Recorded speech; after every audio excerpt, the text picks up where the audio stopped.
রাষ্ট্রীয় আনুষ্ঠানিকতা ও শ্রদ্ধা নিবেদনের পরপরই ভাষা শহীদদের শ্রদ্ধা জানাতে সাধারণ মানুষের ঢল নামে কেন্দ্রীয় শহীদ মিনারে। আন্তর্জাতিক মাতৃভাষা ও শহীদ দিবসের প্রথম প্রহরে শ্রদ্ধা জানিয়েছেন বিভিন্ন রাজনৈতিক, সামাজিক ও সাংস্কৃতিক সংগঠন। অনেকে এসেছেন নতুন প্রজন্মের কাছে মহান একুশের চেতনা পৌঁছে দিতে। একুশের প্রথম প্রহরে সাধারণের শ্রদ্ধা নিবেদনের খবর জানাচ্ছেন আরাফাত সিদ্দিকী। বাঁধভাঙা মানুষের প্রভাত ফেরির সারিবদ্ধ অপেক্ষা রাত 10টার পর থেকেই। নিরাপত্তার বেড়াজালে আটকে পড়া ফুলেল মিছিল ছাড়ায় জগন্নাথ হল থেকে পলাশীর মোড়। রাষ্ট্রীয় আনুষ্ঠানিকতা শেষে যখন সর্বসাধারণের জন্য উন্মুক্ত হয় কেন্দ্রীয় শহীদ মিনার, তখন রাত প্রায় 12:30। মুহূর্তেই ঢল নামে সর্বসাধারণের। ৭৪ বছর ধরে লালন করা চেতনায় মানুষ শ্রদ্ধা জানাতে এসেছেন রাজধানী, দেশ ও বিশ্বের নানা প্রান্ত থেকে।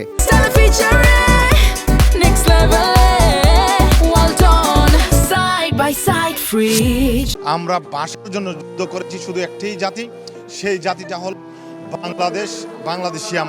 আমরা যখন কোনো রায়কে ইংরেজিতে দেখতে পাই আমরা চমকে উঠি, আমরা বুঝতে পারি না জাস্ট কি রায় দিয়েছেন।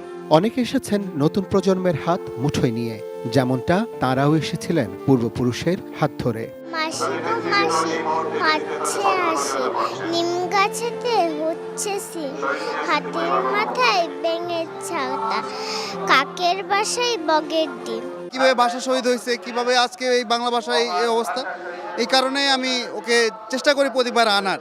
সারিবদ্ধভাবে লাইনে দাঁড়িয়েই শ্রদ্ধা জানিয়েছেন জাতীয় নাগরিক পার্টি এনসিপি সহ বিভিন্ন রাজনৈতিক দলের নেতাকর্মীরা। শুধু রাত 2টোর পর বিপত্তি বাধে জাতীয় পার্টির পক্ষ থেকে শ্রদ্ধা জানাতে গেলে। আমরা যখন দিতে যাব সেই মুহূর্তে কিছু উচ্ছৃঙ্খল জনতা বা কর্মী আমাদের ব্যানার এবং আমাদের ফুলের তোড়া জোরপূর্বক তারা ছিনিয়ে নিয়ে চলে যায়। তবে বিচ্ছিন্ন দু একটি অপ্রীতিকর ঘটনা ছাড়া সারা রাতই চলে সুশৃঙ্খল শ্রদ্ধা নিবেদন। পবিত্র মাহে রমজানে সেহরি ও ফজরের নামাজের আগে ও পরেও মানুষ শ্রদ্ধা জানাতে এসেছেন শহীদ বেদিতে।